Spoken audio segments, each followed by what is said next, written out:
Now we are discussing about the Hershey and Chase experiment. क्या किया था इन्होंने कि रेडियो एक्टिविटी को यूज़ किया था, रेडियो एक्टिव सल्फर और फॉस्फोरस यूज़ करके इन्होंने प्रूव किया था। रेडियो एक्टिविटी का क्या गुण है कि जो रेडियो एक्टिव मॉलिक्यूल यूज़ होता है वो एक्सरे में उठ के दिखता है, हाईलाइट किया जा सकता है कि मॉलिक्यूल कहाँ है उसको पहचानने में आ जाता है।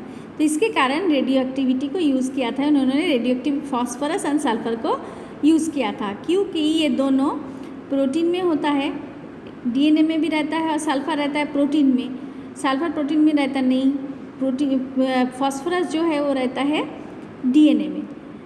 तो हर्शे एंड चेस ने work with viruses that infect bacteria, जिसको बैक्टीरियोफाज कहा जाता है। ये वायरस क्या करता है, बैक्टीरिया को डिस्ट्रॉय कर देता है।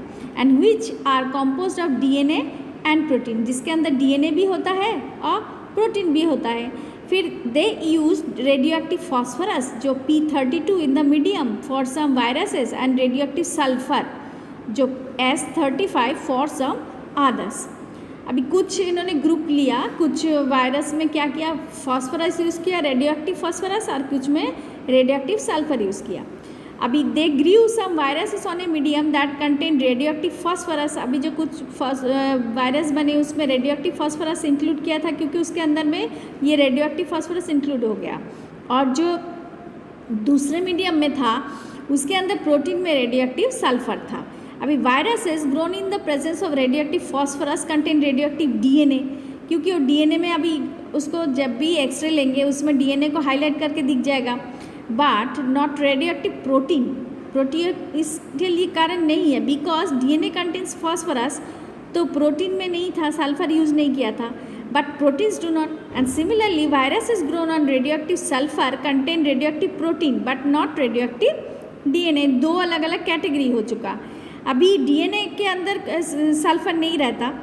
अभी इन्होंने क्या किया, radioactive phages were allowed to infect E coli bacteria को इन्फेक्ट करने के लिए लगाया गया। Grown on the medium contain normal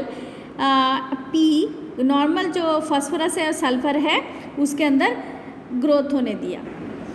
उसके बाद जैसे जैसे इन्फेक्शन प्रोसीड हुआ, the viral coats were removed with the help of centrifuge. Centrifuge एक ट्यूब होता है जिसके अंदर सेंट्रीफ्यूज करके बहुत फास्ट ट्यूब को घुमाया जाता है सोल्यूशन लेकर, उसमें से जो वायरस का कोट है वो अलग हो गया था। फिर bacteria which were infected by viruses with radioactive DNA were radio active. फिर जो वायरस का इन्फेक्शन हुआ था जो बैक्टीरिया के अंदर, वो बैक्टीरिया रेडियो एक्टिव हो गया। Infecting that DNA was the material that passed from the viruses to the bacteria, क्योंकि वो वायरस क्या किया था, बैक्टीरिया को इन्फेक्ट किया था और इन्फेक्ट करते समय वायरस का डीएनए बैक्टीरिया के अंदर चला गया था, तो बैक्टीरिया भी रेडियो एक्टिव हो चुका था। लेकिन bacteria which were infected by the virus है रेडियो एक्टिव सल्फर मतलब जो प्रोटीन के अंदर रेडियो एक्टिव सल्फर था, वो जब इन्फेक्ट किया था उनके जो डीएनए है वो बिल्कुल रेडियो एक्टिव नहीं हुआ था। तो इससे क्या प्रूफ हुआ, इसमें इंडिकेट हुआ कि जो protein from the viruses did not enter the bacteria. जो बैक्टीरिया के अंदर जाना था वो कहाँ से गया, डीएनए से गया, प्रोटीन से नहीं गया था। नहीं तो क्या होता था, अगर प्रोटीन से जाता था तो प्रोटीन भी रेडियो एक्टिव होता था और उसमें उसी बैक्टीरिया भी रेडियो एक्टिव होता था, लेकिन ऐसा हुआ नहीं था। So DNA is therefore the genetic material that is passed from virus to bacteria. इसमें प्रूफ हो गया कि डीएनए के अंदर जो आया था वायरस से वो था डीएनए।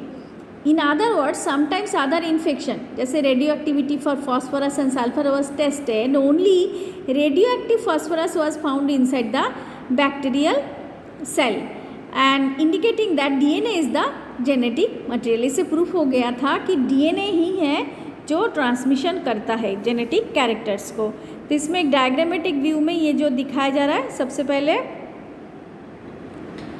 ये देखो, सबसे पहले क्या हो रहा है, sulphur detected in supernatant no sulphur detected in cells. सबसे पहले बैक्टीरियोफाज और इसमें सल्फर लेबल्ड प्रोटीन कैप्सूल है मतलब जो रेडियो एक्टिव सल्फर यूज़ किया था तो उसका जो बाहर का कोट है वो हाईलाइटेड दिख रहा है, और इधर जो फॉस्फोरस है वो लेबल डीएनए कोर अंदर, डीएनए के अंदर, ठीक है। अभी इन्फेक्शन किया तो इन्फेक्शन के अंदर वो क्या किया, बैक्टीरिया के शरीर में एंट्री हुआ, एंट्री होते समय वो डीएनए को एंटर किया, और उसके बाद फिर ब्लेंड होने के बाद उसके जो डीएनए वो भी हाईलाइटेड हो चुका, फॉस्फोरस डिटेक्टेड, फिर उसके अंदर सेल के अंदर फॉस्फोरस दिख गया, लेकिन बाहर का जो स्ट्रक्चर था उसमें नो फॉस्फोरस नहीं था, जो बाहर का स्ट्रक्चर था वायरस का उसमें नहीं था।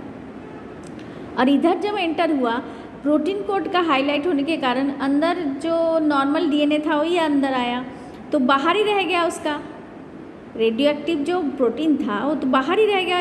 It was unable to enter into the cell of the bacteria, bacteria के बॉडी के अंदर आ ही नहीं पाया। तो इसके कारण रिएक्शन के बाद या एक्सपेरिमेंट के बाद no sulphur detected in cell, cell में कोई सल्फर नहीं दिखा। कौन से सल्फर कि जो रेडियो एक्टिव सल्फर था वो, ऐसा कोई सल्फर दिखा ही नहीं, and sulphur detected in the super, कहाँ पे दिखा, उसका जो बाहर का जो कवरिंग था वायरस का उसमें ही सल्फर दिखे थे।